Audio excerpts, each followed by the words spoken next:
금전 채권의 특징은 법조문상으로 건너뛰는데 397조를 말합니다. 이 397조는 가장 중요한 조문 중에 하나예요. 의외로. 왜냐하면 시험에 항상 나니까. 그래가지고 이 374조는 뭐냐 하면 우선 전제로 우선 알아야 되는 게 뭐냐 하면 괄호 1번에서 모든 출발점이 뭐냐 하면 이 금전 채권에서는 이행불능이라는 상태가 절대로 생길 수 없다는 거예요. 그죠? 이행지체만이 생긴다.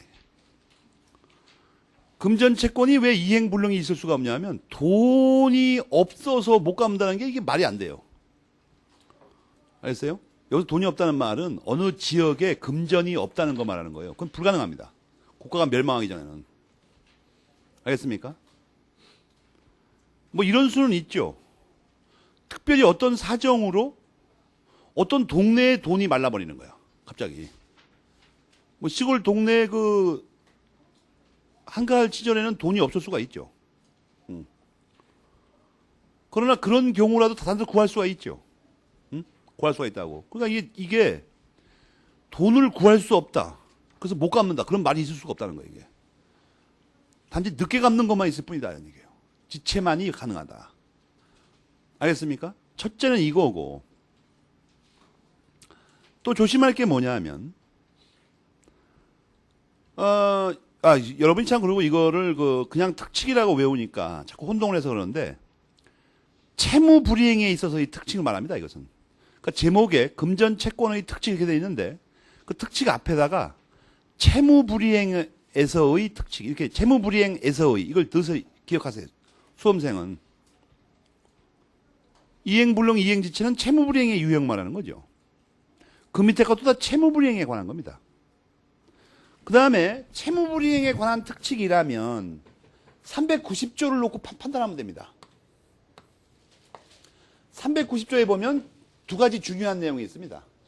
고의 과실이 있어야 한다. 이것은 사실 근데 굉장히 어려운 문제인데, 어차피 배울 건데다가 여러분 처음부터 확실히 알아야 되니까. 일단 이것부터 갑시다. 첫째, 고의 과실 문제와 두 번째, 그러면 손해배상을 할 수 있다는 거죠. 손해배상. 근데 여러분 조심할 게 뭐냐면, 손해배상은 손해가 없으면 배상을 할 수가 없어요. 왜냐면 손해를 배상해야 되는데 손해가 없으면 아무리 이런 요건을 갖추어도 손해가 없다고 그러면 배상할 필요가 없는 거죠. 그러니까 반드시 손해가 있어야 됩니다. 반드시. 근데 이걸 소송으로 제기하려면 궁극적으로 이 두 개를 다 입증해야 됩니다. 알겠습니까? 이게 증명이 돼야 되니까. 근데 한 가지 조심할 문제는 뭐냐면, 좀 어려운 문제가 하나 되어서 미리 배워둡시다. 뒤로 미루면 더 헷갈리니까.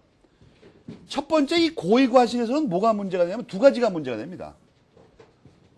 이 금전 채권의 특징에 의하면 이행 불능이 있을 수가 없고 이행 지체만 된다고 했지 않습니까? 금전 채권은. 이것만 된다고? 오늘리. 그런데 뭐가 문제가 되냐면 이행 지체에도 고의 과실이 필요한 건가? 이게 첫째 문제가 됩니다. 이건 왜 그러냐면 390조를 여러분이 잘 읽어보면 390조를 고의 과실이 일단 단서에 나와 있죠. 750조와 비교해보면 금방 알죠. 750조와 비교해보면 750조는 고의 과실이 본문에 들어가 있죠. 그런데 단서에 나와 있으니까 이 밑에 입증 책임은 금방 해결됩니다. 단서에 있으니까 이게 특례를 규정한 거죠. 예외적으로 채무자가 없음을 입증해야 됩니다. 첫째는. 근데 하여튼 고의 과실이 있어야 된다고 돼 있는데 뭐가 하나 문제가 되냐면 그 단서를 잘 읽어보면 그 문장이 이행 불능을 나타내는 문장이죠. 390조 단서를 잘 보면 여러분이. 그죠? 그렇잖아요. 390조의 그 문장은 분명히 이행 불능만 나타내는 문장이죠. 그러니까 이행 지체에도 고의 과실이 있어야 되는 건지가 진짜 문제가 됩니다. 그 문제는 여러분이 교과서 77페이지 로마자 3번의 첫째 문단을 봐봐요.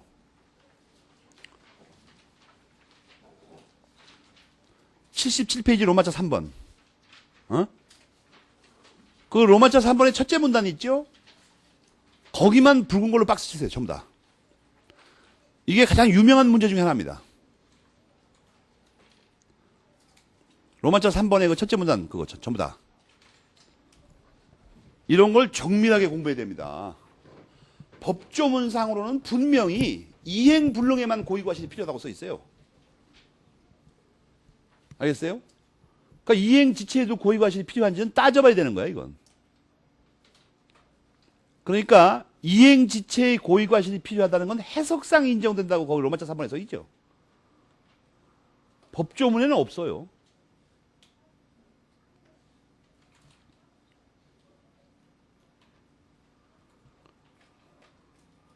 보통 그 천박한 요약서 같은 거나 문제집 해설집 같은 거 보면 채무불이행의 고의과실이 무조건 필요하다고 써 있는데 그건 근거 없는 소리예요. 근거 없는 소리라고. 법전에 안 나와요, 그런 게. 알겠습니까? 이게 390점만 그런 게 아니에요. 그래서 현재 우리나라에도 학설이 나와 있죠, 이미. 우리나라도 학설이 최근에 등장했어요.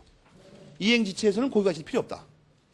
그건 왜 그러냐면 여러분이 544조하고 546조를 비교해도 금방 알죠.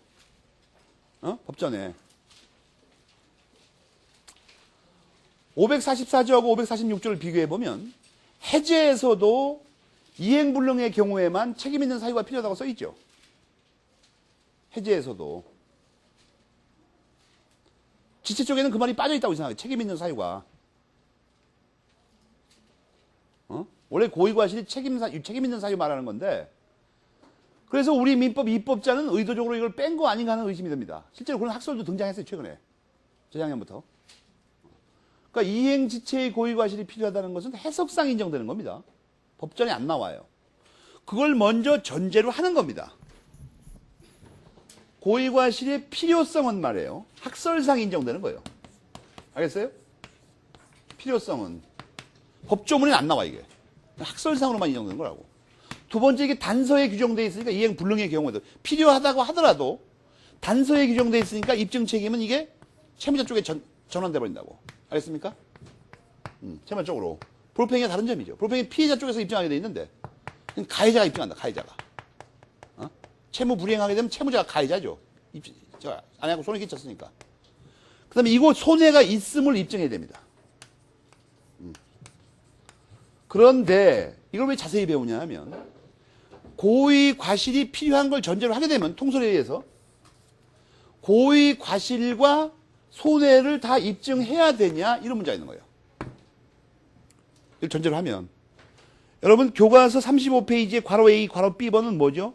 그 두 개 다 필요 없다는 겁니다. 손해 있음과 고의 과실을 입증할 필요가 없다는 거예요. 알겠어요? 35페이지 괄호 A, 괄호 B번을 가만히 읽어보면 저걸 논리적으로 저렇게 정확히 설명해야 됩니다. 원래 금전 채권의 채무불이행에서의 특징이 뭐냐 하면 원래 그냥 일반적인 채무불이행에서는 고의과실이 필요하다는 걸 전제로 이행지체의 경우에 그거 고의과실 있음과 손해 있음을 다 입증해야 됩니다. 근데 바로 그 두 가지 입증이 필요 없다는 거예요. 알겠어요? A, B번을 잘 읽어봐. 그러니까 논의의 순서가 이렇게 돼 있죠. 먼저 금전 채권도 채권이니까 채무불이행이 생길 수 있습니다. 채무불이행이. 그건 분명해요. 그런데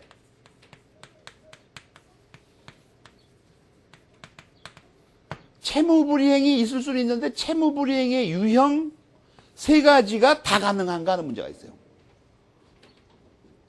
다 가능한가. 근데 이행불능 불완전이행이 있을 수가 없어요. 있을 수가 없다고. 그러니까 지체만 가능합니다. 이행지체와 채권자 지체. 응? 지체만 가능하다. 지체만 가능하다. 그러면 지체의 일반적인 성립 요건을 다 갖춰야 되냐? 이 문제가 있어요. 다 갖춰야 됩니다, 물론. 그러나 그 중에서 두 개. 유책사유, 책임있는 사유 또는 고의과실이 있죠. 이것은 입증할 필요가 없어요. 왜냐하면 무과실 책임을 진다고 써있죠. 그래서 B번에. 과실이 없어도 되는 거예요. 이거. 있거나 말거나 상관없어요. 그 다음에 손해가 있음을 입증할 필요가 없어요. 손해는 금전채권은 당연히 있는 것으로 돼버립니다. 당연히. 알겠어요? 여기까지 배운 다음에 좋다 이거예요. 그러면 이 고의과실은 그렇다 치고 손해가 있는 것으로 쳐버리면 입증할 필요 없이 얼마가 손해라고 치느냐 하는 문제가 있어요. 손해가 그럼 얼마냐 도대체. 손해가 있는 것으로 친다며 무조건. 그럼 얼마냐 이거 그 손해가. 그거를 또 다루죠. 응? 36페이지 괄호 C번이 있죠. 36페이지. 괄호 C번은 얼마라고 쳐요? 이율만큼의 손해가 있다고 친다. 이율만큼. 알겠어요? 근데 이율에는 여러 가지가 있는데 우선순위로 어떻게 검토하냐는 문제가 있죠. 약정 이율을 먼저 있는 거 검토하고 그게 없을 때는 어떻게 해요? 법정 이율로 한다. 알겠습니까? 약정 이율로 먼저 해요. 왜냐하면 법정 이율이 원칙이라는 말은 약정 이율이 있으면 그거에 의하고 없으면 법정 이율에 의한다는 거죠. 알겠습니까? 그 손해는 뭐예요? 이율이에요. 이율만큼의 정확하게 이율만큼의 금액이죠. 이율만큼의 금액. 저렇게 단계적으로 정확히 기억해야 됩니다. 금전 채권도 채권이니까 채무불이행이 있을 수가 있습니다. 모든 채무불이행이 다 있을 수 있느냐? 아니에요. 이행지체하고 채권자 지체만 가능합니다. 지체만 가능하다고. 그러면 지체가 됐을 때 다른 거와 마찬가지로 모든 요건을 다 갖춰야 되냐? 아니에요. 두 개는 안 갖춰도 돼요. 뭐예요? 유책사유하고 손해. 입증할 필요도 없어요. 있을 필요도 없고. 무조건 인정돼요. 무조건. 그건. 그러면 여기서 고의과실이 있다는 건 그냥 별게 아닌데 손해가 있는 곳으로 되면 손해가 얼마나 있는 곳으로 되냐는 거예요. 이율만큼의 금액. 이율을 곱한 금액. 알겠습니까? 그거를 제목을 뭘로 한다고요? 제목을 뭘로 해? 지연이자. 응? 그럼 여기서 궁금한 게 하나 있어. 지연이자? 에? 바로 C번의 두 번째 문단에 나오죠. 지연이자. 어? 지연이자 또는 뭐라고 그래요? 연체이자. 지연이자, 연체이자 그러니까 무슨 문제가 됩니까? 여기 이자라는 말이 들어가. 이자. 그러면 또 논점은 뻔한 거야. 이 이자가 그 이자냐? 이렇게 되는 거예요. 오른쪽 페이지에 뭐가 나오죠? 이자가 나오잖아. 오른쪽 페이지에. 그 이자가 그 이자냐? 이게 문제가 된다니까? 괄호 A번에 그부터 나오죠. 오른쪽 페이지에. 37페이지에. 괄호 A번에 그부터 나오죠. 그 이자가 그 이자냐? 거기 뭐라고 써 있어요?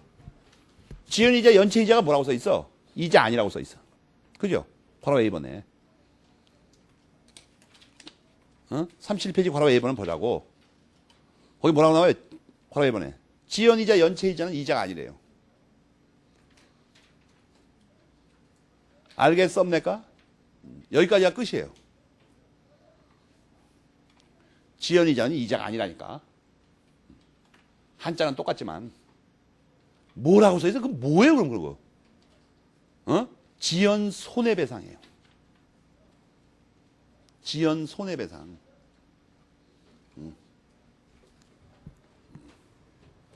쉽게 줄여서 말하면 지연배상이라고.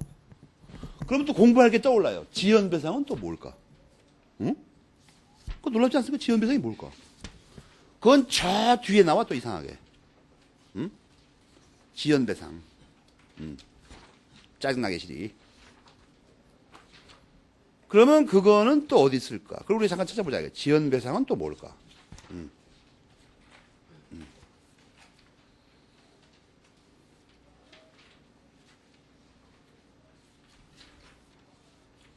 이게 뒤에 나와야 되는데 안 나와, 이거? 응? 이거 앞에 땡겨 넣으셨구만, 그럼 또. 여러분이 그거를 어디서 찾아볼 수가 있냐면 말이에요. 지체의 효과에다 때려 넣으셨나 또 이걸? 그렇지.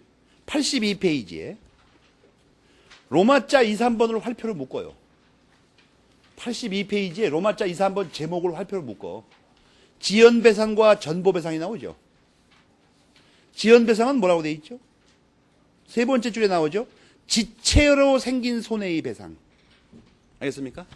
세 번째 줄에 나오죠. 메모리 펜7에 지체로 생긴 배상.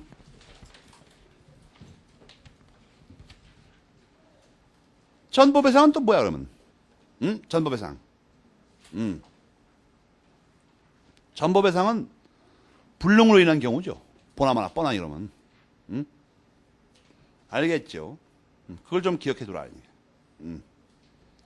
기억해둬라. 여기서는 뒤에 자세히 배울 거니까 여기서는 지연배상이라는 것까지만 이해하세요.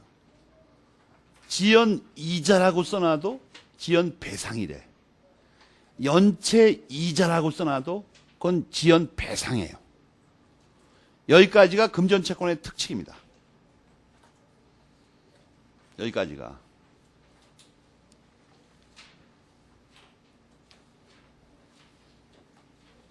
알겠습니까? 그 다음에 이제 이건 채무불이행에서의 특징이라고 했죠. 채무불이행에서. 그죠? 그런데 그 36페이지 괄호 2번에 보면 경제 사정의 변화에 따른 특징이 있습니다.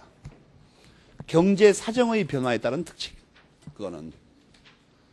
그러니까 두 가지로 갈릅니다. 경제 사정이 나빠지는 것이 두 가지가 있죠. 급격히 나빠지는 게 있고 서서히 나빠지는 게 있죠. 서서히 나빠지는 걸 우리가 뭐라고 하죠? 교과서에 뭐라고 써 있어요? 인플레이션이라고 써 있죠. 이건 점진적으로 악화되는 거죠. 급격히 나빠지는 건 뭐가 있어요? 공황이 있죠. 공황. 경제 공황. 그건 바로 B번이죠. 공황은. 바로 A번은 인플레이션이고. 천천히 나빠질 때는 어떻게 조치한다고 돼 있죠? 사정 변경의 원칙을 적용. 그게 보입니까? 급격히 나빠질 때는 지급 유예. 모라토리움이라고 한다. 모라토리움. 이 지급 유예가 우리나라에서 실제로 있었어요. 박정희 때. 63 조치인가 그거예요. 유명한. 그럼 그 다음에는 주관 시점에 그게 나오죠. 금전채권의 특징. 그럼 시사 문제니까 뻔하죠. 지급 유예에 대해서 상당히 써야 되죠. 그거밖에 물어보는 게 없으니까. 이 지급 유예가 우리나라에 지금 상존하고 있어요. 이걸 발표할 이 대통령의 긴급 재정명령 이런 걸로 주로 하죠, 이걸. 급하니까. 국가가 위기에 빠질 소지가 있으니까. 여기서 여러분이 먼저 지금 우선 기초를 알아야 되는 건 그거예요. 서서히 나빠지면 어떻게 한다고? 사정 변경의 원칙을 적용합니다. 신의 측의 한 내용인. 근데 경제가 공황 상태에 갑자기 이르러버리면 IMF 같은 거 말이에요. 그럼 모라토리움 하는 수밖에 없어요. 지급 유예. 지급 유예가 뭐냐 하면 모든 빚진 사람들이 언제부터 언제까지 빚 안 갚아도 된다는 거 말하는 거예요. 지급을 유예하는 거야. 그러면 빚에 허덕이 든 사람은 숨통이 트이죠. 돈 많은 사람은 숨 막히죠. 이제 돈 못 받으니까. 언제 그 기간 지나야 되죠. 근데 이 모라토리움은 발표할 때 어떻게 하냐면 언제까지라는 말을 안 해. 이상하게. 별도의 대통령이 있을 때까지 계속한다. 이렇게 써. 보통 이렇게 써놔요. 그 돈 많은 사람 숨 넘어가죠. 이제. 이런 거 발표되면 서민이 보호될 것 같습니까? 싸움 무지하게 해요. 왜냐하면 이게 원래는 목표로 한 게 대규모 채무를 목표로 한 거죠. 대부분 대규모 금전 채무. 근데 이걸 시민들 간에도 적용돼요. 그래서 보통 요새는 액수를 한정해버립니다. 얼마 이상이라고. 안 그러면 어떤 일이 생깁니까? 친구지간에 꾼 돈도 안 갚아, 이놈들이. 이걸 핑계 삼아갖고. 뭐 쌈박질 하죠, 이제. 야, 그게 그거하고 관계가 있냐, 그러면 싸움한다고, 이제, 틀림없이. 법적으로는 관계가 있죠, 분명히. 금전 채무에 속하니까. 그러나 도의적으로 문제가 있는 거죠, 이거. 3만 원 빌린 게 지급 유예된다는 건 그건 웃기는 사건이라고. 갚아야 되거든, 도의상. 심지어 뭐 동생한테 2,000원 그 빌려가는 거. 그걸 와, 복잡하게 뭐 금전 채무의 특색을 아냐, 너? 이러면서 이게, 피곤한 형제가 아니죠, 그거. 그래서 두 가지 특색이 있습니다. 뭐예요? 특징이 뭐죠? 뭐라고? 채무 불이행에 있어서 특징. 또 하나 뭐예요? 경제 사정의 변화에 따른 특징. 알겠습니까? 이게 명료하게 정리가 돼야 됩니다. 그리고 35페이지 밑에 있는 작은 글씨는 왜 건너뛰냐 하면 이행 지체를 설명할 때 하기로 하겠습니다. 그건. 좀 분리해서 해봐야 소용이 없으니까. 여기까지가 금전채권인데 가만 읽어보면 금전채권 자체에 대한 것보다는 논점이 뭐예요? 금전채권의 특징입니다. 두 가지 방면의 특징. 논점은 하나는 조문은 뭐예요? 397조. 또 하나는 해석상 인정되는 겁니다. 그 다음에 이제 물건의 인도를 목적으로 하는 거에서 마지막인데 이자 채권이 나와요. 이자 채권. 이자 채권도 여러분이 또 그냥 읽으면 야 이건 뭔가 또 특이한 건가 보다. 아니에요. 요걸 잘 봐봐요. 종류물 채권은 특정물 채권의 시기상의 특별한 물건입니다. 이거의 또 다른 특별한 게 금전채권입니다. 금전채권의 특별한 거에 속한다고 볼 수 있는 게 이자채권이죠. 왜 그러냐면 법률상으로는 이자를 반드시 금전으로만 지급하게 돼 있지 않지만 현실 생활에서는 대부분 금전으로 지급하죠. 이자를. 그죠? 현실 생활에서. 우리가 자본주의가 심화되면서 이자를 쌀로 갚는다든지 이런 경우를 거의 볼 수가 없어요. 요새. 도시에서는. 상공업 중심으로 하는 도시에서는 볼 수가 없다니까. 지금도 시골에는 물론 있습니다. 이자를 뭐 쌀이나 이런 대체물로 지급하는 경우가 있는데, 대부분 실제로는 뭐예요? 금전으로 다 지급합니다, 이자를. 그러니까 이자 채권이라는 건 금전 채권의 특징에 불과합니다. 실제로는.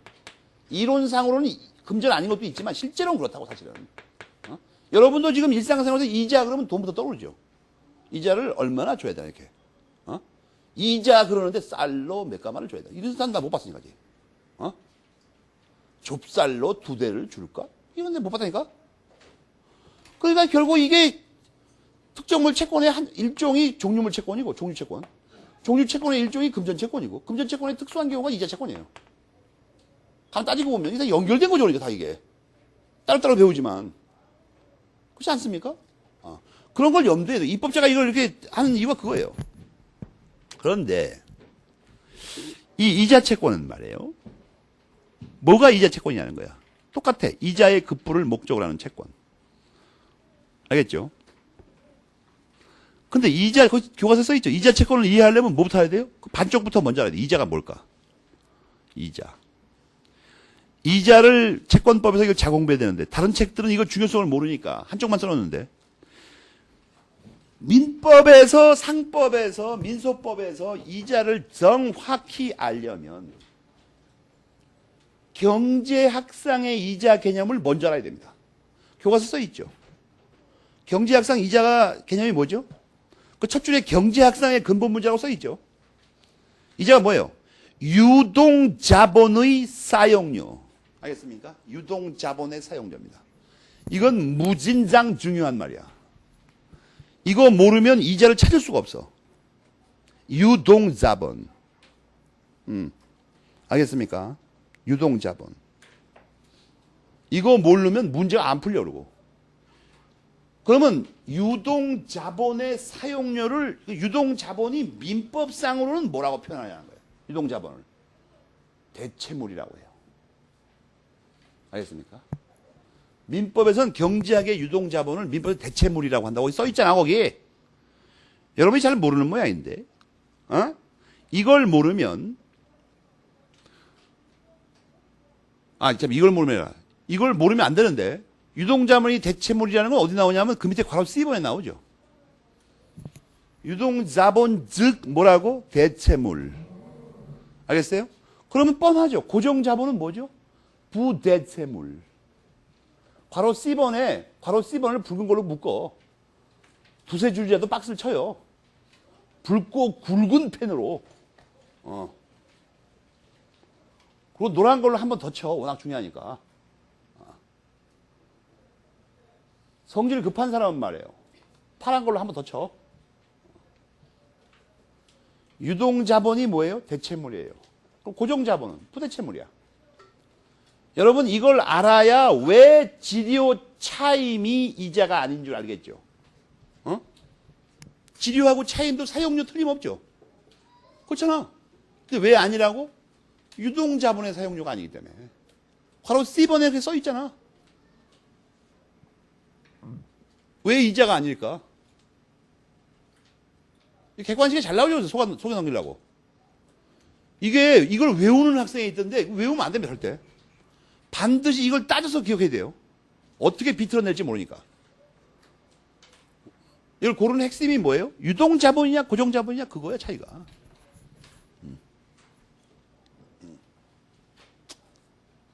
그러면 그 위에 그 경제학적 이자하고 법학적 이자도 그냥 쉽게 구별이 되죠. 같은 말이니까. 그냥. 알겠습니까? 고정자본, 유동자본. 그런데 이게 변할 수 있습니다. 민법상의 이자 개념이 그렇다면 경제학상의 이자 개념에 의존되어 있다는 거죠. 경제학적으로 이자 개념이 지금 진화하고 있죠. 옛날부터. 그럼 경제학 책 보면은 진화하고 있잖아 이게. 초기 그 자유자본주의에서 이자하고 현대 경제에서 이자가 지금 분화하고 지금 발전하고 있잖아 지금. 그러니까 이게 나중에 5년 지나면 이 교과서 다 바꿀 거야 이거. 그 당시에 통설인 경제학적 이자 개념이 따를 거 아니야 이게 틀림없이. 알겠습니까? 개방 개념이라고 합니다. 그래서 열려진 개념. 이거 그냥 민법에서 정하는 게 아니고 이자는 경제학에서 먼저 정하는 거예요. 그걸 법적으로 그냥 표현하는 것뿐이야. 그러면 여기까지 확연히 기초를 닦은 다음에 우리가 봐야 되는 게 뭐냐 하면 법적으로 보면 이자가 정확하게 뭐냐는 거예요. 그 위로 괄호 1번에 올라가서 금전 기타 대체물의 사용 대가로서 원본액과 사용 기간에 비례하여 지급되는 금전 기타 대체물. 그러면 금전 기타를 빼버리고 대체물의 사용 대가인데 원본액과 사용 기간에 비례하여. 비례한다는 건 뭘까? 38페이지 로마자 2번을 보면 38페이지 괄호 로마자 2번 이율에 의해서 산정되는 말로 표현합니다. 이것을. 그러니까 대체물의 사용 대가로 이율로 산정되는 대체물 말이에요. 알겠습니까? 이율로 산정돼야 돼. 비례한다는 게 율로 산정되는 거 말하는 거죠. 빠센트. 알겠습니까?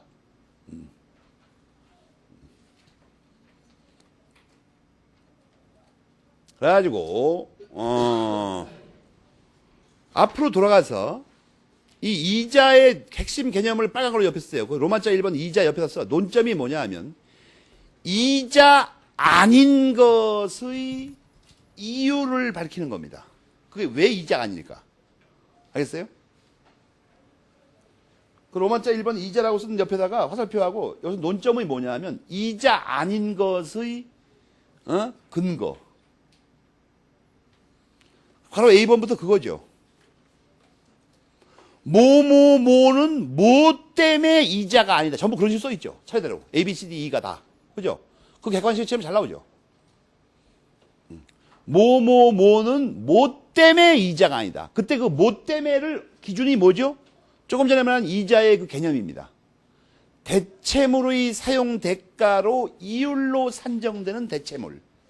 그걸 가지고 판단하는 거예요, 계속. 알겠어요? 그걸 가지고. 먼저 괄호 A번에서는 왜 이자가 아니라는 거예요. 대체물의 사용 대가가 아니기 때문에. 알겠어요? 대체물은 여기서 뭘로 바꿔칠 수 있다고? 유동자본. 그 다음에 바로 B번은 뭐예요? 원본 채권이 있어야 됩니다. 원본이 없는 거는 이자가 아니지, 당연히 이거야. C번은 고정자본의 사용 대가는 이자 아니에요, 이거. 지려 차임. D번은 뭐야? 이자 자체도 대체물이어야 됩니다. 마지막 말이 대체물이니까. 우선 아까 말한 게 하나 나오죠. 38페이지 첫째 줄 깨알 글씨 봐봐. 쌀을 이자로 줄 수도 있어요. 두 번째 문제는 뭐죠? 돈으로 빌리면 돈으로 갚고 쌀로 빌리면 쌀을 갚아야 되냐? 그건 아니라고 써있죠. 돈 빌렸는데도 쌀을 이자로 갚을 수도 있고 쌀 빌렸는데 돈으로 갚을 수도 있습니다. 알겠습니까? 여기서 이제 이자 아닌 게 안 나와 있고 그냥 그 대체물의 특성만 나와 있죠. 로마자 2번은 왜 이자가 아니라는 거예요? 이율로 산정 안 되니까. 뭐가? 다섯 번째 줄에 깨알글씨가 사례금. 거기 사례와 사금이라고 써놓으셨는데 사례금 말하는 거예요, 그냥. 사례금. 알겠어요? 사례금. 사례금은 이율로 산정되는 게 아니기 때문에 그렇습니다. 이 사례금 특히 어디서 문제가 되냐면 누구한테 은행이나 개인한테 돈 빌릴 때 사례금을 뗍니다. 빌려줬다는 것 때문에. 어? 알겠어요? 그런데 여러분 조심할 게 있어. 그때도 퍼센트로 뛰긴 뜁니다. 그러나 기간과 이율에 의한 게 아니죠, 그거는. 그렇잖아요. 그러니까 그건 이자가 안 돼요, 사례금은. 그래서 이 ABCE 여기서 이 객관식 시험에 자주 단골로 나오는데 뭘 물어봐요? 왜 이자가 아닌 건가 기억해야 돼요. 왜냐하면 옛날에는 다음 중 이자가 아닌 이렇게 간단하게 했는데 요즘은 그렇게 안 내고 지문을 길게 냅니다. 뭐 때문에 이자가 아니다 이런 식으로. 거기서 틀린 게 있을 수가 있어. 그러니까 여러분 처음에 공부할 때 나중에 어려운 게 아니니까 먼저 외워야 될 건 뭐예요? 이자란 대체물의 사용대가로서 이율로 산정되는 대체물입니다. 앞에 대체물이 원본 대체물이고 뒤에 대체물이 이자 대체물이에요. 또 하나 뭐? 대체물을 유동자본이라고 바꾸실 수 있다. 이거예요. 그러려고 판단하면 됩니다. 이 부분이 객관식의 단골이죠, 또. 자주 속아 넘어가니까. 여기서 일망타진해버리라. 이거예요. 이 부분을 공부해가지고. 그런 문제로 인하여 다시는 고통받지 않으리. 이렇게.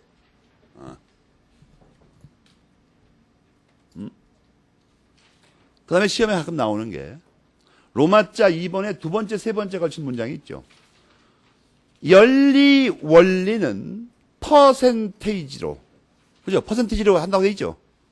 연리 원리는 백분율이 그 퍼센테이지 말하는 거죠. 근데 일변은 그렇게 안 해요. 100원에 몇 전 또는 몇 리로 계산한다. 이건 지금 사용되지 않습니다. 거의. 그러나 또 법적으로는 이렇게 돼 있어. 여러분 저는 들어봤는데 리는 못 들어봤죠. 리? 안 써요 지금. 사문화돼버렸죠 이거. 그 다음에 말이에요. 그러면 이율이 중요한데 이율은 어떻게 정하냐 이거야. 이율은 발생 원인이 뭐냐 이거야. 그럼 뻔한 거예요. 법정하고 약정밖에 없는 거야. 법정하고 약정. 법정은 정해져 있습니다. 법정은 정해져 있다고. 이 법정은 민법, 상법은 되게 쉬운데 이게 만만치가 않다고. 만만치가 않아 이거. 만만치가 않은데 이게 어디로 갔지? 없애버렸네 이거. 이상한데? 까리하다 이거.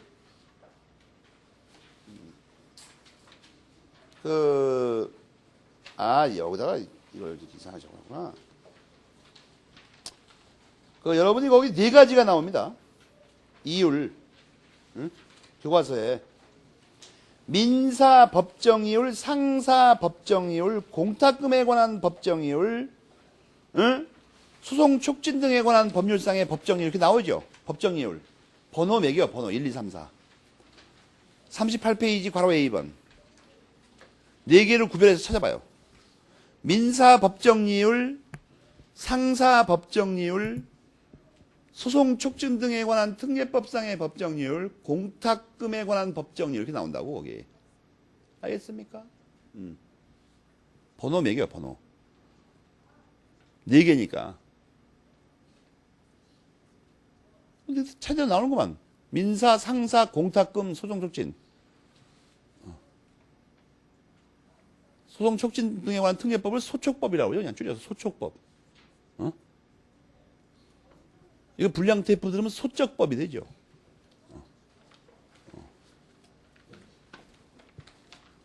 전부 다르죠. 한 가지 조심할 거 여기 읽을 때 오분이라고 안 읽습니다. 오푼이라고 읽는 거예요. 알겠어요? 푼. 중국어 발음은 펀인데 광동어에서 먼저 들어갔습니다. 이게 펀. 퍼센티지를 음차한 겁니다. 중국어에서. 알겠습니까? 그래가지고 5푼, 6푼 이렇게 읽습니다. 그 다음 밑에 건 뭐예요? 별단 예금의 최고 이자율. 또 밑에 건 뭐예요? 2할 5푼. 끝까지 읽어보면. 연 이하 오픈. 제일 싼 게 뭐예요? 민사법정이율이야. 여러분 조심할 게 이게 월이 아니고 연입니다. 월이 아니고.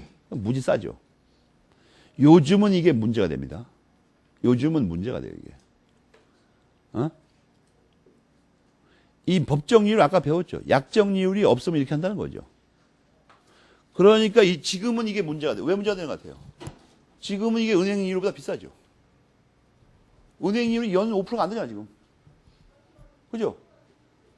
그러니까 약정 안 하고 돈 빌려주면 횡재한다. 약정 안 하고 빌려주면. 알겠습니까? 은행 이율보다 높이 받을 수 있으니까. 오픈이니까. 은행 이율이 4%밖에 안 되죠. 연. 근데 민사법정률이 더 높다니까? 상인 간에 돈 빌리면 6%나 돼, 이게. 약정 안 하면. 이 트릭 쓰는 사람 많아요, 지금. 대부분 걸려들죠, 이거.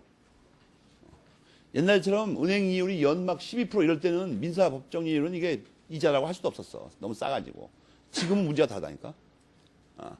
지금 그래서 대부분 돈 빌려준 사람이 이자 약정을 안 합니다. 은행 이율보다는 어떻게 해도 비싸니까 다른 게 다. 하다못해 민사법정률까지. 우리나라는 경제가 한꺼번에 망가질 수 있습니다. 어떻게 하면? 은행에서 지금 이율을 한 3%만 올려버리면 주저앉아버리죠. 우리나라의 아파트 갖고 있는 사람들의 98%가 은행에서 돈 빌려고 산 거예요. 알겠습니까? 그런데 지금 이자율이 낮으니까 완전히 좀 올려버리면 지금 못 올리는 이유가 바로 그거죠. 바로 이자율 못 올리는 이유가. 올렸다 하면 저 주저앉은 사람이 한둘이 아니야 지금. 지금 낮은데도 1억 빌리면 한 달에 60만 원 정도 나갑니다. 이것저것. 여러분 생각해보면 60만 원이 장난이 아니에요. 매달 나가면 이거. 10만 원만 매일 나가도 부대끼죠 사람이. 돈 아무리 많이 벌어도. 돈 빠져나가면 정신 하나도 없어 사람이. 이거. 꼬박꼬박 나가면. 원금 하나도 안 줄고. 그러니까 지금 이게 큰일이야. 우리나라는 지금 거의 모래 위에 있습니다. 모래 위에. 이게 날짜망이 들어가는 거예요. 지금 언제 어떻게 망할까 이게 나라가. 지금 겉보기에는 평온하게 돌아가는 것 같지만 이게 잘못되지 않은 곳이 거의 없어요. 뭐 우리 삶의 모든 영역에 걸쳐서 전방위적으로 그냥 문제가 됩니다 지금. 셀러리맨 평균을 따면 자기가 살고 있는 집, 자기가 사용하는 카드, 자기가 타고 다니는 자동차, 자기가 다니는 회사도 부도지경이야 지금. 자기가 갖고 다니는 핸드폰, 요금 바가지, 기계 엉망. 심지어 보통 사람 자기가 작업하는 여자도 이게 불량품이죠 대부분. 그죠? 물론 자기 자신도 불량품에 속하고 거의. 그 사람이 자주 보는 책은 전부 뭐예요? 유사책에 전부. 먹는 음식은 전부 불량식품이다 이거 거의 다. 피자 나부랭이 이런 거 싸구려. 그러니까 이게 뭐 삶에 거의 뭐 어디 온전한 게 하나도 없어 이상하게. 공기는 온전합니까? 서울의 이 오염은 상상을 초월합니다. 어저께가 발표 났대? 해마다 10,000명에서 20,000명씩 미세먼지로 죽은다며요. 아예. 특별한 병 없이. 서울 지역은. 이게 사람 사는 데니까 여기가. 이거 완전히 죽음의 구렁텅이 아니야? 이거 보니까. 오죽하면 나는 서울이 고향인 사람인데도, 용산 사람인데도, 소재를 원주에다 샀을까. 여기다가 숨 넘어 죽게 생겼어, 정말. 내가 어릴 때는 그 한강에서 맨날 그 여름에 그 빨개 벗고 수영하고 그랬는데, 지금 흐르는 한강물은 똥물이죠, 저게. 하여튼 그래요. 약정 이율은 할 말이 없어. 왜? 약정 이율은 약정하면 되니까, 멋대로. 그러나 이건 일정한 제한이 있습니다. 원래는 이자 제한법이 있었는데, IMF 때 폐지돼 버렸죠. 지금 다른 걸로 대체됐습니다. 여러분 그 오늘 아주 큰 프린트 펼쳐보면 대체된 법이 나오죠. 금전 대부업에 어쩌고저쩌고 법이 있어. 짜증나는 법. 학생들 피곤하자고 해갖고 3페이지인 거기 나와요. 법률명도 더럽게 길어, 또 이건. 이상하게. 이해도 잘 안 되게. 응? 그런 법을 공부해야 돼요. 조금 이따 책에 나오니까 잠깐 이따 보기라고. 이자의 발생원인 두 가지밖에 없다니까. 법정, 약정. 알겠습니까? 응? 여기서 메모리펜 칠 때는 밑에서 두 번째 줄밖에 없어. 약정 이율이 없으면 법정 이율에 의한다니까. 그거밖에 알 게 없어. 알 게 뭐가 있어, 이게. 그럼 여기까지 이제 이자를 배웠어. 이자를 아까 왜 배운다고 그랬죠? 이자 채권을 이해하려고. 이자 채권이 뭔가를 하려면 이자를 알아야 돼, 이자를. 이자 알았다고 치고, 이자 채권은 뭐냐는 거야. 여러분 조심할게. 이자가 원본을 전제로 하니까 이자 채권도 덩달아 원본 채권을 전제로 합니다. 제일 처음에 써있죠, 이게. 이런 걸 뭐라고 그래요? 부종성이라고 그래요. 알겠습니까? 이런 거. 거기 써있죠. 부종성. 부종성에다 박으면 되면 쳐. 원본은 없는데 이자만 있을 수가 없다고 아까 배웠잖아. 부종성이라고 그래, 이걸. 이자 채권. 이자 채권은 그래서 종된 채권이라고 배웠죠. 이자 채권은 종된 권리입니다. 그건 어디 나오죠? 이자 채권은 종된 권리다. 권리의 종류에 나올 거 아니야. 빨리 찾아봐, 빨리 찾아봐. 아는 척하고 가만히 있지 말고. 총칙 교과서에 몇 페이지 나올까요, 이게? 누군가 큰 소리로 외쳐봐, 좀. 시간 없으니까. 권리의 종류를 왜 이렇게 못 찾는 거야, 이상하게. 얼마나 복습을 안 하길래. 55페이지래요. 잘 안 들리게. 55페이지. 종된 권리의 이자 채권, 원본 채권이 나온다고. 지금은 이건 그걸 설명하는 거야. 뭐 신통한 걸 배우는 게 아니고. 여러분 뭐 채권법 공부하니까 대단한 걸 배운다고 생각합니까? 총칙에 있는 거 배우는 중이야, 지금. 그게 뭔 소린가? 종된 권리가 뭘까?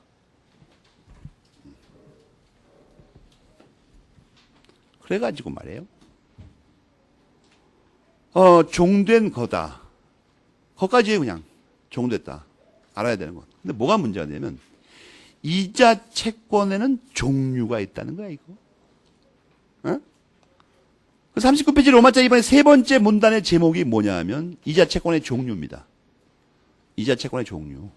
써요, 제목을. 세 번째 문단 옆에다가. 종류 채권이라고, 이자 채권의 종류라고 제목을 쓰고 번호 매겨야 되죠. 뭐가 있어요? 기본적 이자 채권과 지분적 이자 채권이 있다고. 알겠어요? 그래서 이걸 합치면 본분이라고 그래요.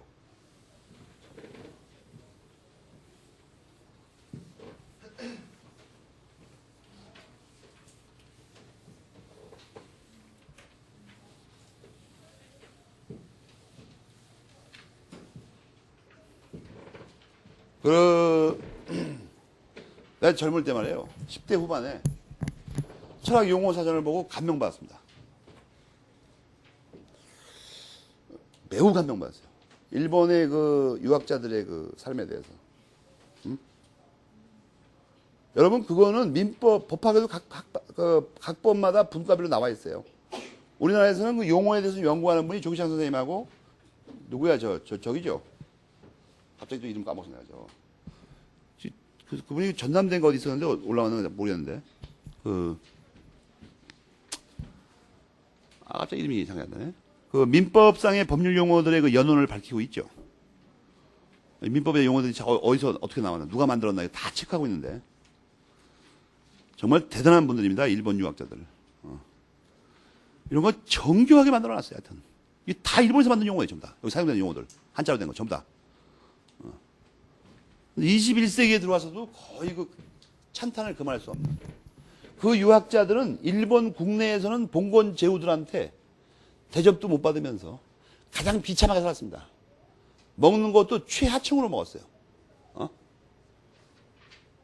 일본의 유학자, 일본에서 소위 선비라고 하는 사람들의 꿈이 뭐냐 하면 배부르게 이렇게 호화 찬란한 식사를 한번 해보는 거예요. 다이묘들이 자기를 불러주면 뭐 오늘 좋은 걸 가르치러 가 이게 아닙니다. 야, 다이묘가 나를 불렀어? 그러면 오늘 또 배 터지게 먹게 생겼구만. 한번. 그러니까 아마 그 정도로 비참한 사람. 그런데도 문명사적으로 도저히 그 이해가 안 가는 위대한 업적을 남겼다. 또 그분들이 전부 이황의 사숙제자들입니다. 이황을 선생을 본 적도 없는 사람들이야. 근데 그 표준 교과서 전부 이황 선생님의 교과서들입니다. 그거를 이황 선생님보다 더 잘 이해를 하고 있어, 이상하게. 이황 선생님이 쓴 걸 갖다가. 감동받았어, 난. 근데 여기서 이제 기본적 이자 채권과 지분적 이자 채권 참 잘 들어라, 이거야. 어떤 사람이 이날, 최초의 출발일 날, 이자 채권의 발생 원인인 어떤 계약을 맺었어요. 응? 돈을 빌려쓰기로 했다고 하죠. 원본 빌려쓰기로. 100만 원을, 100만 원을. 예를 들어서, 뭐, 월 2%로. 너무 많은가? 이해할 오픈이 안 되죠, 아직. 뭐, 여러분 이해를 하기 위해서. 2%, 월 2%. 알겠어요? 월 2% 들였다. 그럼 매월 얼마가 발생하죠? 얼마가 발생, 매월? 야, 정말 의심스럽구만, 정말. 계산 못해, 이거? 2만 원씩 발생하자, 2만 원씩. 이걸 뭘 이렇게 오랫동안 계산을 해, 이걸.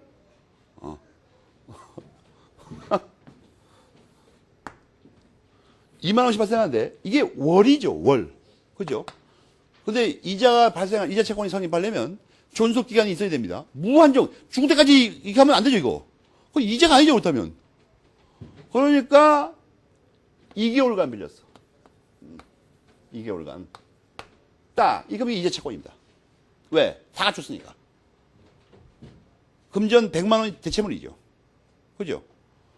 이게 기간과 이율에 산정되죠. 그렇잖아요? 저 100만 원의 사용대가죠, 이거. 나중에 줄 것도 돈이죠. 대체물이라고. 이게 이자야, 아무리 봐도 이거. 2% 주는 거. 그렇잖아요?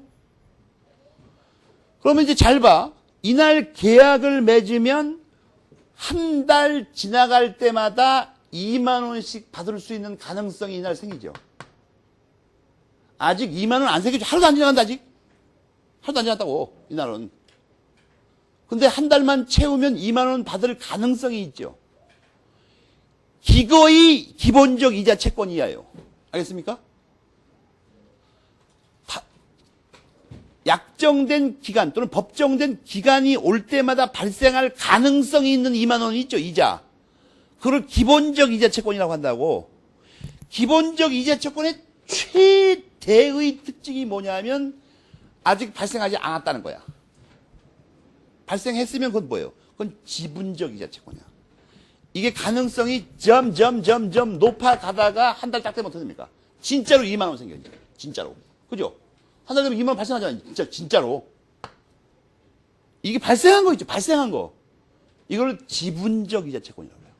근데 또 이날 딱 2만 원 발생하는데 또 가면서 어떻게 됩니까? 또 한 달 가면 어떻게 되죠? 또 2만 원 생길 가능성이 있어. 매일매일 기본적 이자 채권이 이다가 점점 확률이 높아지다가 한 달 딱 또 한 달 되면 또 2만 원 진짜로 발생해. 이것도 지분적 이자 채권이야. 진짜로 발생했으니까. 알겠습니까? 현실적으로 발생했냐? 발생할 가능성만 있는 거냐? 이걸로 기본적, 지분적을 체크한다고. 빠른 속도로 읽어봐, 거기. 세 번째 문단. 그런 건가, 과연? 이렇게 강의 안 들으면 이거 이해 못해, 이거. 헛갈려요, 사람. 응?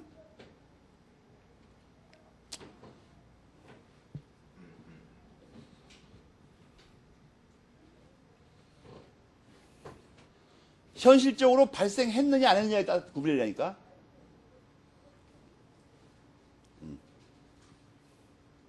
알겠습니까? 그 표현 문장은 이상하게 돼 있죠, 그래갖고. 근데 잘 구별을 못한다고, 이거. 그러면 여러분이 오해하는 게 하나 있죠. 그러면 이때 또 발생할 가능성이 있다가 또 발생하는 거예요? 아니에요. 이건 뭐에 걸리죠? 이거에 걸려버립니다. 이거에. 이자는 분명히 여기까지예요. 알겠어요? 2개월간 빌려 쓰고 했으니까.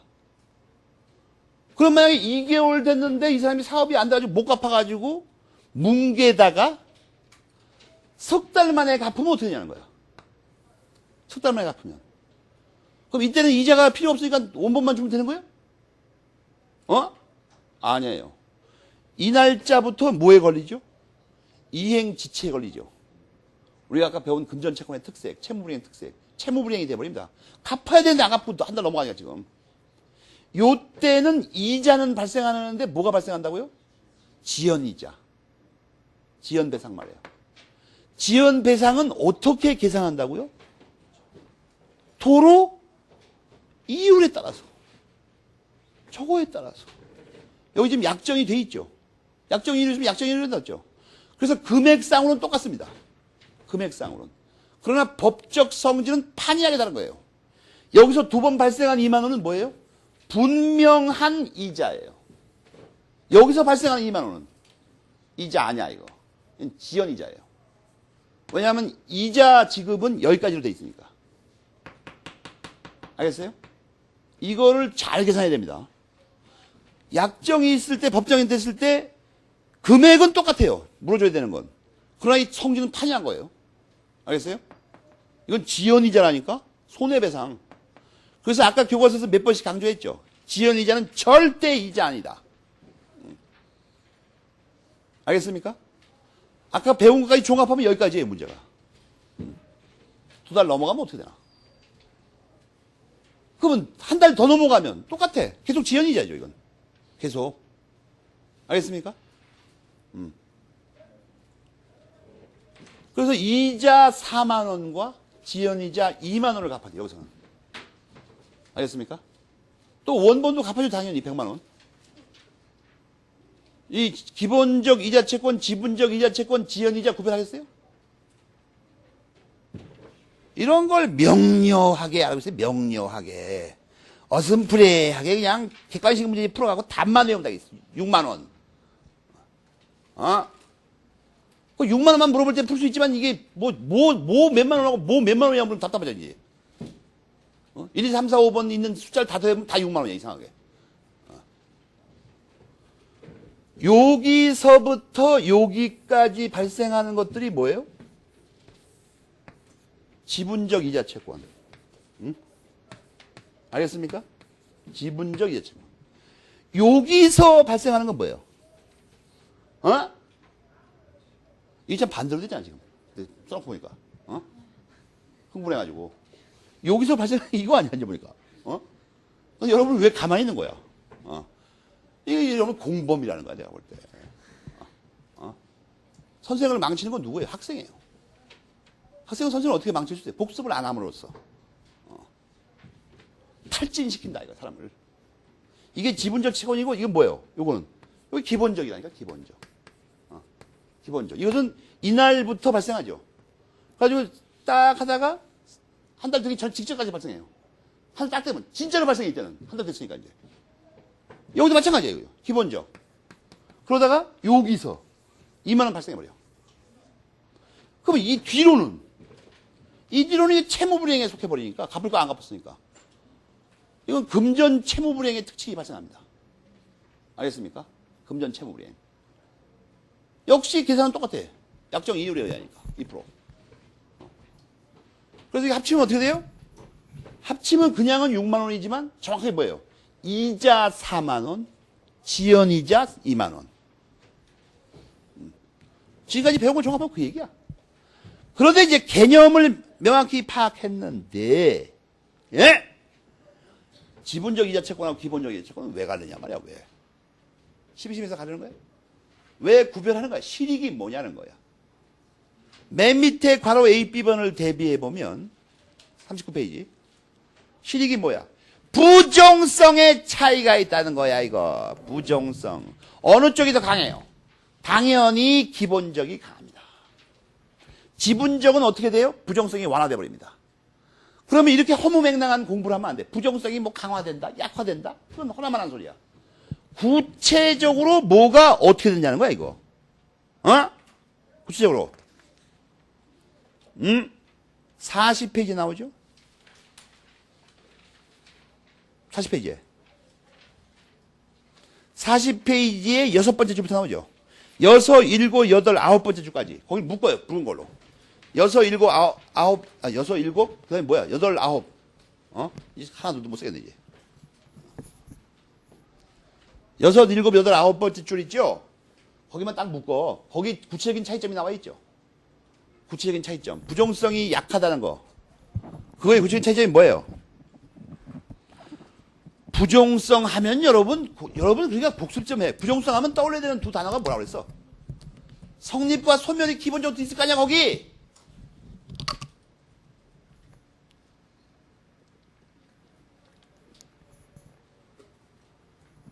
그건 기본이고, 추가되는 게 뭐예요? 수반성도 없네. 그죠?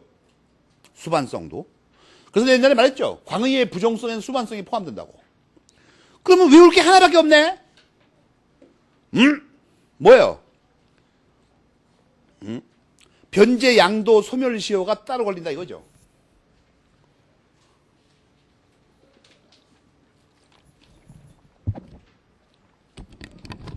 그러니까 복습을 하면 편해요. 연결이 자꾸 되고.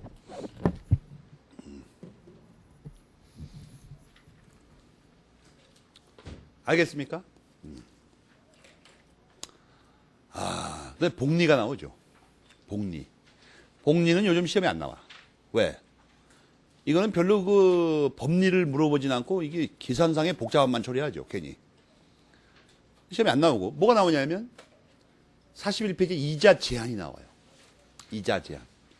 41페이지에 써있는 내용은 역사입니다. 이자 제한을 어떻게 해왔는가. 당연히 최근 역사가 중요시 됩니다. 이자 제한법이 있어가지고 아주 큰 활약을 했어요. 그러다가 IMF 총독의 전화로 폐지됐어. 그래갖고 막, 돈 안 갚으면 신장 뛰어가고 막 그러다가 국민들이 벌떼처럼 일어나니까 뭘 만들었어 또 최근에. 그죠? 42페이지니까 읽어봐. 42페이지 두 번째 문단만 읽으면 돼. 첫째 문단부터 읽어봐도 되죠? IMF부터 나오죠? 곽윤 선생님 뭐 경제학 책도 아닌데 국제통화기금 원어 쓰고 약자 쓰고 왜? 한매 쳐가지고 이것 때문에 나라 망해버렸으니까. 노학자의 분노에 관한 거죠. 여러분 곽익 선생님은 늙으시하고 힘이 없으니까 저렇게만 분노했는데 김영배 선생님은 말이에요. 곽익 선생님보다 연배가 좀 아래죠? 김영배 선생님의 채권총론 교과서를 오늘 책방에 들러가지고 한번 서론을 읽어봐요. 거기 피를 토하는 절규가 써 있습니다. 채권총론 교과서에 뭐라고 써냐면 서론에 다른 말씀을 쓰시다가 나는 이자 제한법의 폐지를 인정할 수 없다. 그래서 내 교과서에서는 이자 제한법이 살아있는 것으로 보고 교과서를 서술한다. 이렇게 선언했습니다. 이게 김영배 선생님이 다른 측면에서 약간 비난을 받더라도 학자들은 이러한 절개와 조국애가 있으니까 우리가 존경하는 겁니다. 이자 제한법 원래 있을 때도 이자 제한법 상세히 설명한 책이 안 팔려요. 김영배 선생님 채권총론 교과서는 여러분 안 보죠, 그리고 개론서 같은 거나 보고 하냐지. 원래도 안 팔립니다, 잘. 그런데 책에다 뭐라고 써놨냐면 나는 절대로 인정 못한다 이거예요. 그래서 내 책에서는 이자 제한법이 살아있는 것으로 보고 서술한다 이렇게 선언했어요. 실제로도 살아있는 것으로 서술했습니다. 그게 학자적 양심이라는 겁니다.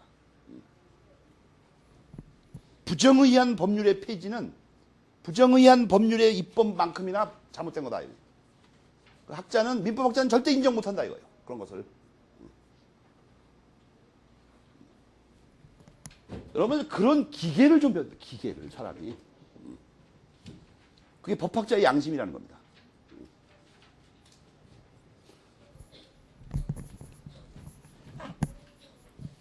그저 뭐 이자 제한법 폐지됐다고 그런 폭리를 얻을 수 있겠구만. 이런 놈들이 들끓는 세상에서 그런 양심을 교과서에 선언할 수 있는 사람이 몇 사람이 됩니까? 그러니까 우리는 특히 우리라고 할 수는 없고 나는 말이야 유사책 같은 거를 욕하는 거예요. 양식은커녕.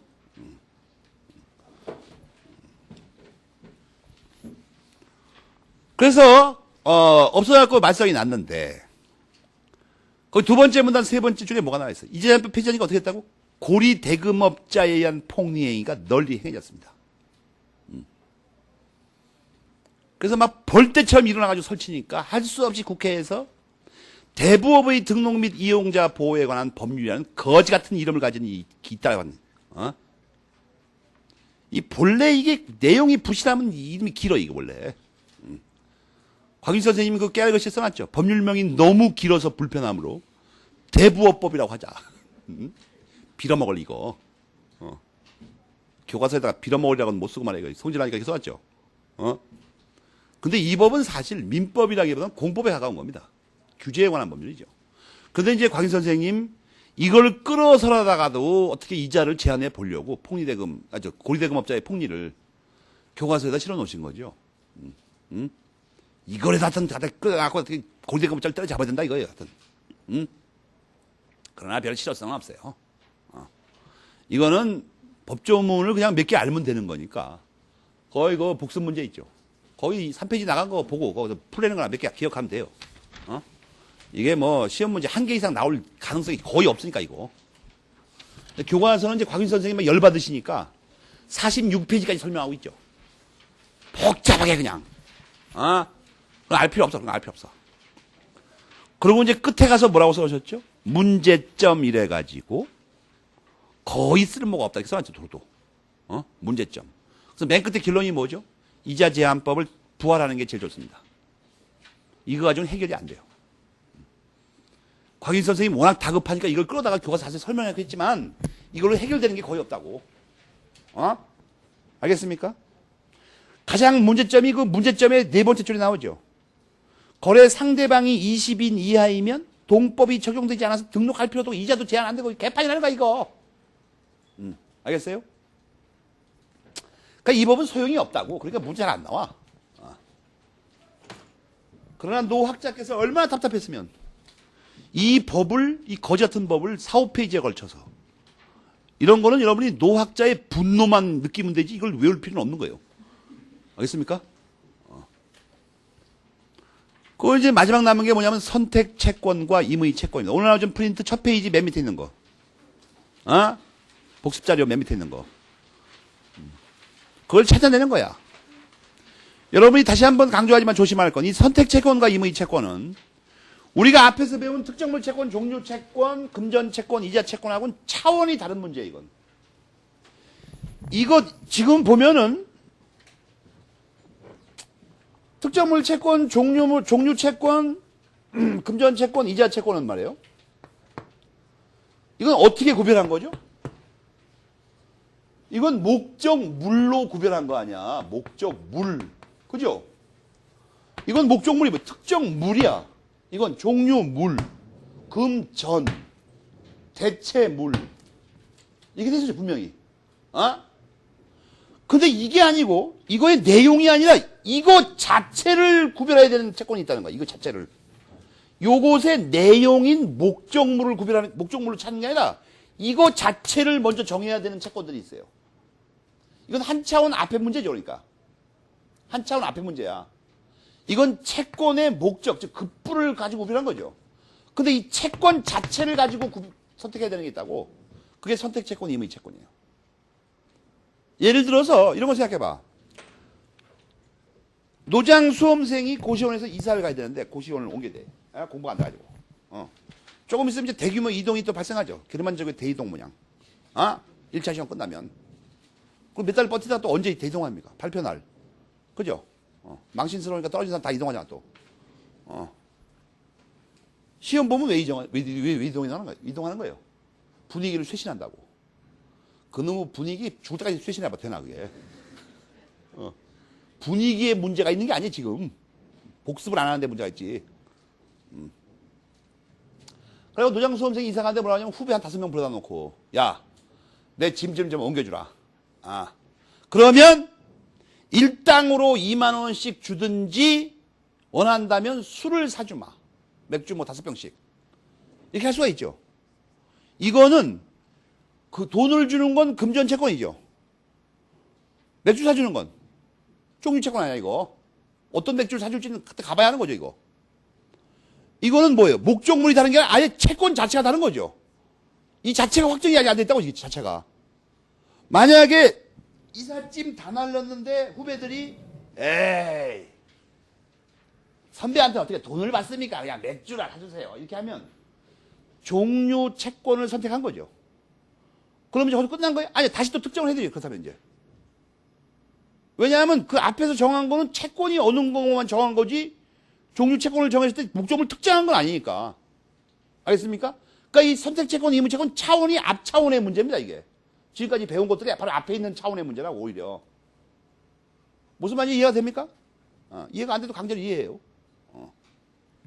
바쁘니까. 무슨 말인지 알겠습니까? 종료 채권의 특정은 채권은 특정돼 있고 목적물이 특정이 안 된 거죠, 아직. 근데 이 선택 채권, 의무 채권 채권 자체가 특정이 안 된 거야, 지금 아직도. 알겠습니까? 그러니까 이 선택 채권, 의무 채권에서 특정이 문제가 되는 게 아니라 목적물의 특정이 아니라 채권의 확정이 먼저 문제입니다. 채권이 어떤 채권인지를 먼저 확정해야 돼요. 알겠습니까? 그 논점이 뭐냐면 선택 채권은 48페이지 로마자 3번부터 봐봐. 선택 채권의 특정은 선택이라고 하는데 이게 거의 대부분을 차지합니다. 끝까지 다죠, 이게. 51페이지 상단까지. 알겠어요? 근데 임의 채권은 왜 그게 한마디도 없을까? 임의 채권은 자동으로 선택이 되는 거야, 이거. 자동으로. 자동으로 선택이 된다는 무슨 말이냐면 미리 선택돼 있다는 거야. 원래 게. 그러면 이게 무슨 차이냐 하면 이걸 대비해서 한꺼번에 설명할게요. 선택 채권이라는 것은 선택해야 될 채권들이 서로 대등한 지위에 있습니다. 알겠습니까? 독립학에서 대등한 지위에 있다고 이렇게 각각. 여러분 후배가 집 날라주면 4개 다 가능할 수도 있죠. 아니, 하나는 안 되지. 4개 다 될 수도 있어요. 이자는 안 되죠. 이율이 없으니까. 이건 다 가능하죠. 네가 만약에 보따리 날라주면 돈을 2만 원 줄 수도 있고 맥주 5병을 사줄 수도 있고 네가 평소에 탐내던 우리 가문의 보물인 만년필을 줄 수도 있다. 다 가능하죠. 다. 그 중에 어떤 건가 선택하는 건 선택하면 이제 그 다음에 선택했는데 해필 이걸 선택하면 어떻게 또다시 특정을 해야 돼. 구조를 알겠습니까? 근데 중요한 건 뭐냐면 이 세 가지가 전부 대등한 지위에 있어요. 알겠어요? 대등한 지위에 있다는 말은 뭐냐 하면 이 중에 어떤 거 하나가 만약에 이사하다가 만년필 밟아가지고 부서서 소멸시켜버렸으면 대등하기 때문에 이거 2개는 여전히 남아있다는 거예요. 알겠어요? 근데 임의 채권은 이게 대등하지가 않아요. 임의 채권은 선택은 원래 돼 있어. 이 중에 어떤 하나로 돼 있다고. 이걸로 돼 있는데 만약에 네가 원한다면 보충적으로 이거를 해줄 수도 있지. 이렇게 말하는 거예요. 그러니까 이건 선택이 돼 있는 거야, 이미.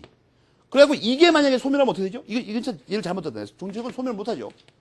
이거라고 하면 이게 소멸하면 어떻게 돼요? 이걸로 남는 게 아니라 다 없어져 버리니까 다 없어져 버려. 채권 자체가. 왜냐하면 한쪽이 보충적인 지위에 있어가지고. 박스를 봐, 박스. 응? 오늘 아주 프린트해, 박스. 거기 우선 수개의 급부의 관계가 나와 있죠. 관계. 거기까지 설명한 거야, 지금. 그 위에 거 잘 읽어보면 이해가 되죠. 그 밑에까지 설명했죠. 급부가 멸실하면 어떻게 되냐, 이거예요. 원시적 불능이면. 없어지면. 그렇게 된다는 거야. 후발적 불능도 나와있죠, 밑에. 중요한 건 임의 채권은 원래 하나는 선택돼 있고, 나머지는 그냥 보충적으로만 들어가기 때문에, 주된 게 소멸하면 다 소멸한다, 항상. 그 차이만 적어 놓은 겁니다, 교과서에. 임의 채권 쪽에서. 그런데, 그건 이제 알았고, 도대체가 이 선택 채권의 선택은 어떻게 하냐는 거예요. 물론 첫 번째 요점은 그게 아니고, 47페이지에 그 비슷한 채권들하고 구별인데, 그거 읽어보면 알아요. 다 배운 거니까. 임의 채권은 지금 했고, 중요한 건 이 선택 채권의 특정입니다. 선택 채권 특정을 어떻게 할까? 이걸 해야 되는데. 근데 시간이 너무 늦었으니까, 오늘은 여기까지 하겠습니다.